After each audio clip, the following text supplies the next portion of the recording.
ባይደው ነጠላ የሌለው ሰው አለ እኮ በጥለት እንግዲህ 10-20 ሊኖረን ይችላል። ግን ቤት ውስጥ ምስል የሌለ ስንት ክርስቲያን አለ ማለት ቤት ውስጥ ያለ ነው ሰዎች ብቻ እንዳለ ነው ብቻ ማሰብ የለብንም።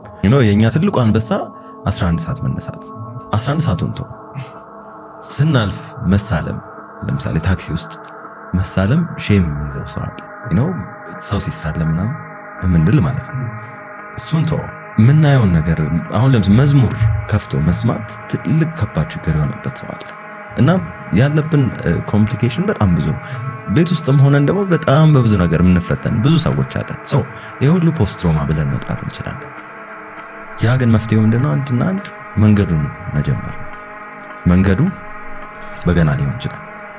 መንገዱ መሳለም ሊሆን ይችላል። መንገዱ መጽሐፍ መግዛት ሊሆን ይችላል። ለምሳሌ ውዳሴ ማለት መግዛት ሊሆን ይችላል። መንገዱ ነጠላ መግዛት ሊሆን ይችላል።